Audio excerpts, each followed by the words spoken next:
warahmatullahi wabarakatuh. Perkenalkan, nama saya Dwi Fikri Ramadan dari Universitas Muhammadiyah.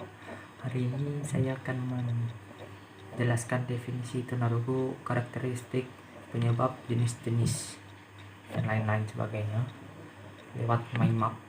Mari kita simak penjelasannya sebagai berikut. Tentang tunarungu, mari kita langsung simak saja penjelasannya ya. Pertama, definisi. Tunarungu adalah suatu kondisi atau keadaan dari seseorang yang mengalami kekurangan atau kehilangan indera pendengaran sehingga tidak mampu menangkap rangsangan berupa bunyi, suara, atau rangsangan lain yang melalui pendengaran. Sedangkan secara pedagogis, tunarunguan ialah kekurangan atau kehilangan pendengaran yang mengakibatkan hambatan dalam perkembangan sehingga memerlukan bimbingan dan pendidikan khusus. Hal ini yang perlu diperhatikan akibat dari ketunarunguan ialah hambatan dalam berkomunikasi. Sedangkan komunikasi merupakan hal yang sangat penting dalam kehidupan sehari-hari. Dikarenakan mereka tidak bisa mendengar atau tunarungu ini, karena mereka tidak bisa mendengar apa yang dikatakan orang-orang ya, karena mereka tunarungu, tentu saja mereka tidak bisa membalas perkataan orang lain karena mereka tidak tahu apa yang orang itu katakan.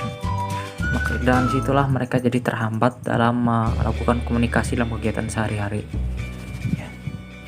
Selanjutnya ada pendapat para ahli.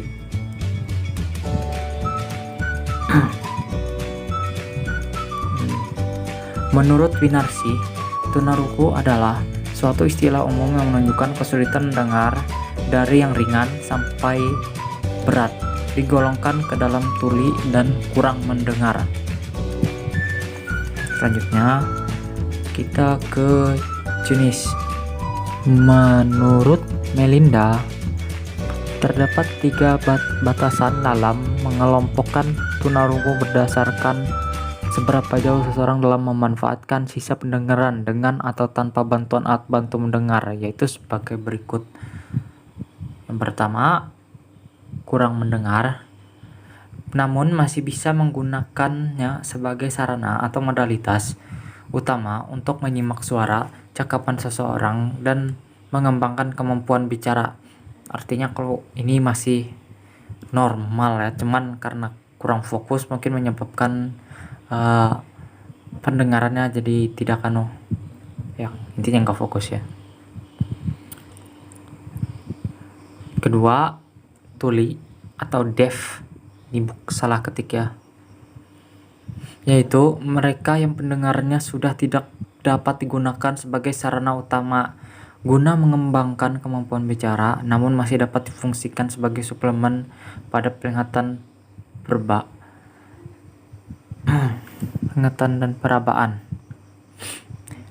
Dan yang ketiga, tuli total or totally deaf, yaitu mereka yang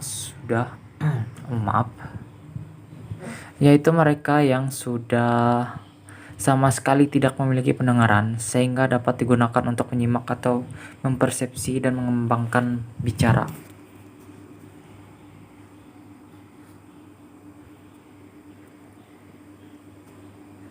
Masih menurut Winarsi,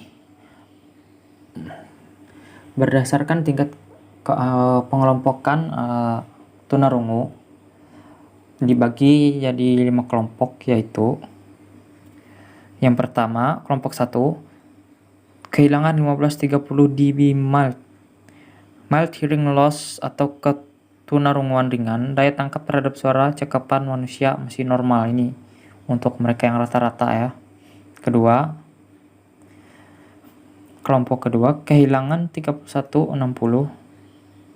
moderate hearing loss atau ketunarunguan atau ketunarunguan sedang, daya tangkap terhadap suara cakapan manusia hanya sebagian.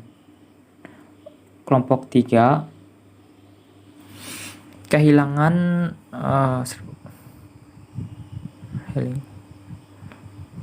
severe hearing atau ketunarunguan berat, daya tangkap terhadap suara cakapan manusia tidak ada. Kelompok keempat, profound hearing loss atau ketundukan sangat berat, daya tangkap terhadap suara cakapan manusia tidak ada sama sekali.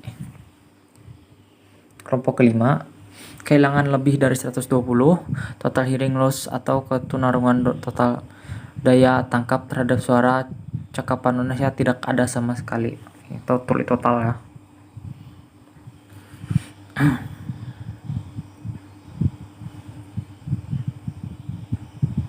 Setelah itu ada penyebabnya.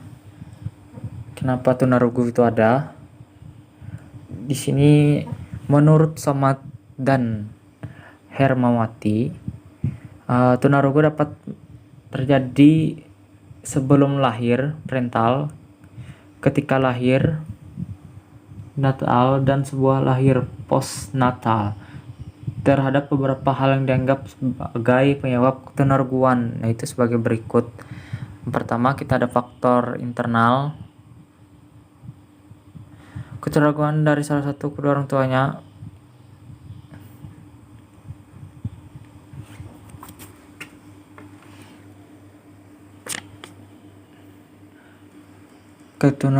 ketunarunguan dari salah satu kedua orang tuanya yang mengalami kondisi lagi merekam.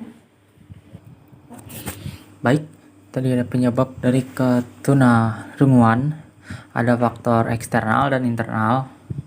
Untuk yang internal,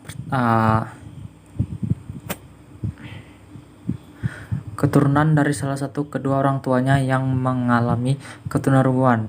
Banyak kondisi genetik yang berbeda sehingga dapat menyebabkan ketunarunguan. Transmisi yang disebabkan oleh gen dominan, resesif, dan berhubungan dengan jenis kelamin. Ya. Jadi karena adanya faktor turunan, penyakitnya ini bisa menurun. Ya. Misalkan dari bapak ke anaknya atau dari ibu ke anaknya juga. Tapi biasanya yang mempengaruhi itu jenis kelaminnya. Misalnya dari ayah ke anak laki-lakinya, ke ibu perempuan ke anaknya. Harus memiliki gender yang sama. Untuk persentasenya masih belum diketahui karena tidak menentu.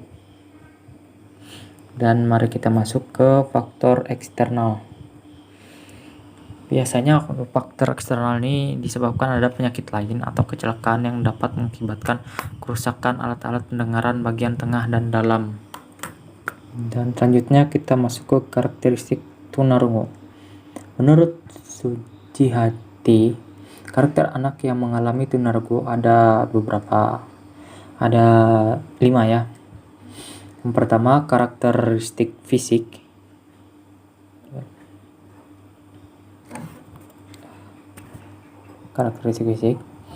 Cara berjalannya kaku dan sedikit bungkuk, gerakan matanya cepat, agak beringas, gerakan tangan dan kakinya cepat atau lincah, pernapasannya pendek dan agak terganggu. Yang kedua, inteligensi. Karena tidak bisa di-display ya. Secara potensial, anak tunarungu tidak berbeda dengan inteligensi anak normal pada umumnya. Namun demikian, secara fungsional, inteligensi anak tunarungu di bawah anak normal disebabkan oleh kesulitan anak tunarungu dalam memahami bahasa karena terbatasnya pendengaran. Yang ketiga, karakteristik emosi. Emosi anak tunarungu selalu bergolak di satu pihak karena kemiskinan bahasanya dan di lain pihak karena pengaruh-pengaruh dari luar yang diterimanya. Keterbatasan yang terjadi dalam komunikasi anak tunarungu mengakibatkan perasaan terasing dari lingkungannya. Anak tunarungu mampu melihat semua kejadian akan tetapi tidak mampu untuk memahami dan mengikutinya secara menyeluruh, sehingga menimbulkan emosi yang tidak stabil, mudah curiga dan kurang percaya diri.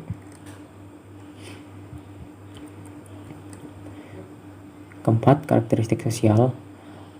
Dalam pergaulan anak tunarungu cenderung memisahkan diri, terutama dengan anak normal.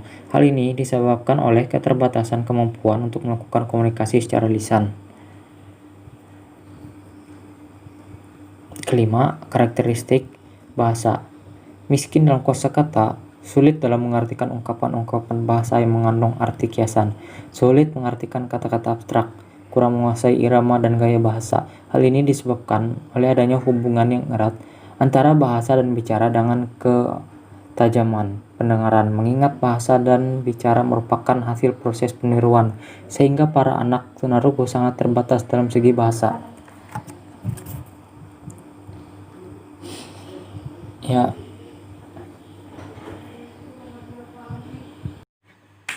baik, itu saja video saya kali ini. Masih kurang puas sebenarnya saya dengan hasilnya, tapi apabila ada salah kata dalam dan cara menjelaskan dalam materinya, saya mohon maaf. Saya Dwi Fitri Ramadan undur diri. Wassalamualaikum warahmatullahi wabarakatuh.